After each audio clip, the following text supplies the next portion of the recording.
Keyakinan dan kepercayaan kita kepada Tuhan adalah sesuatu yang dinamis, yang bergerak, dan mampu untuk menggerakkan. Ia bukan statis diam saja, tidak bergerak apa-apa, tetapi ia seperti yang dikatakan dalam kitab suci biji sesawi, yang perlu ditanam, yang perlu dipendam, tetapi lalu dia akan bergerak dan bertumbuh menjadi pohon yang besar dan berguna buat banyak orang. Inilah yang seringkali diabaikan atau tidak dipandang oleh orang-orang yang percaya kepada Tuhan. Karena banyak orang yang percaya kepada Tuhan hanya lebih mementingkan untuk kepentingan dirinya sendiri, yang penting saya masuk surga, yang penting saya masuk dalam hidup kekal, yang penting saya akan beroleh kehidupan selamanya di dalam surga yang begitu indah dan tak tertandingi oleh apapun juga.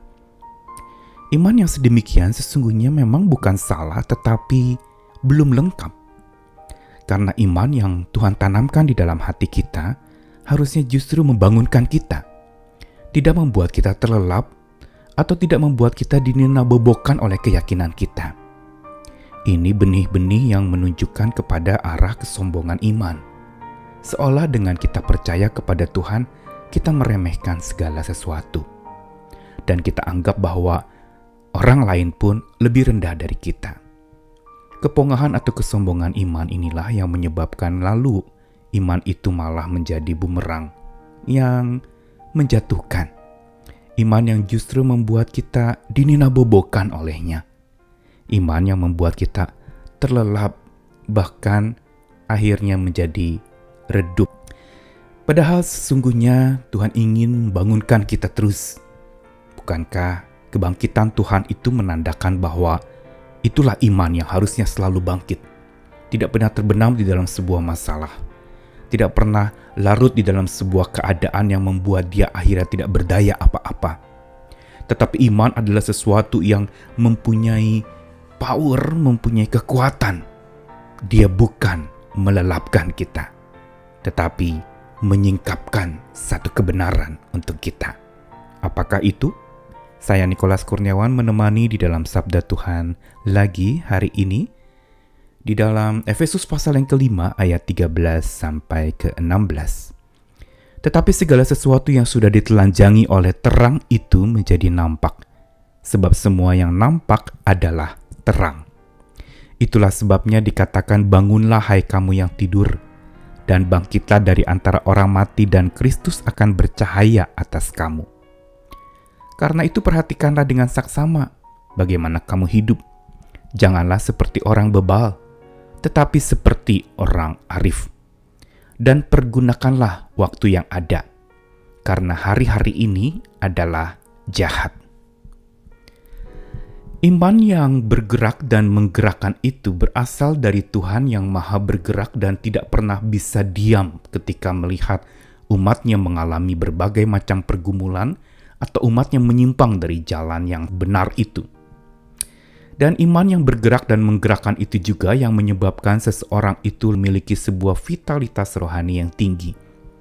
Dia tidak pernah akan terbenam di dalam sebuah keadaan semata.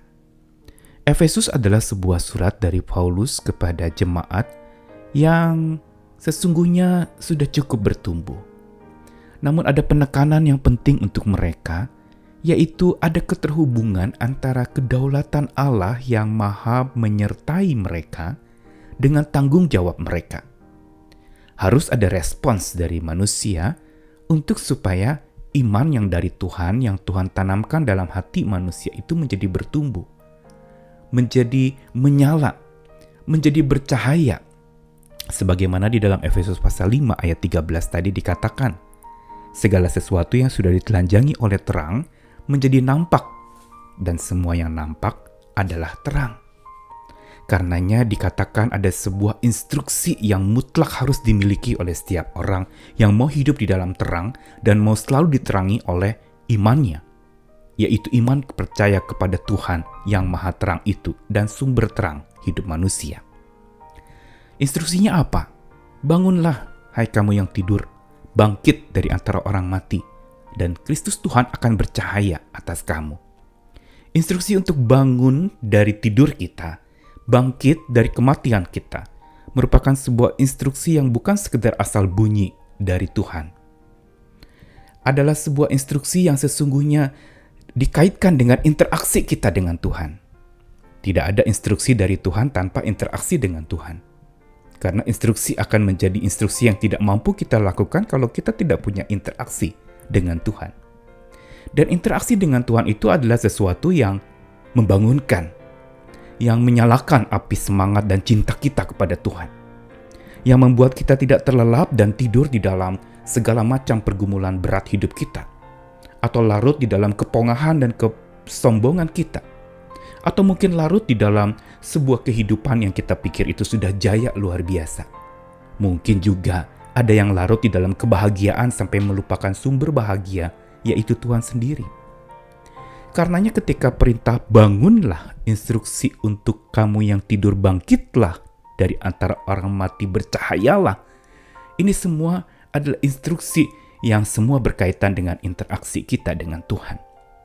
Karenanya dikatakan untuk supaya kita bisa tidak terlelap di dalam keredupan iman kita, kita perlu menyadari satu kebenaran. Dan inilah yang dilakukan oleh iman, menyingkapkan kebenaran kita. Jaminan penyertaan Tuhan bukan untuk melelapkan iman kita hingga redup, tetapi menyingkapkan sebuah kebenaran yang hakiki bahwa tanpa Tuhan kita tidak bisa hidup. Dan tanpa Tuhan kita tidak pernah bisa sanggup untuk mengatasi segala pergumulan. Karena hanya bersama Tuhanlah kita sanggup mengatasinya. Karenanya apa yang dikatakan di dalam Efesus ini merupakan sebuah instruksi khusus buat setiap orang percaya untuk perhatikan dengan seksama. Buka mata lebar-lebar bagaimana kamu hidup. Jangan seperti orang bebal, tapi seperti orang bijak. Dan pergunakan waktu yang ada karena hari-hari ini adalah jahat.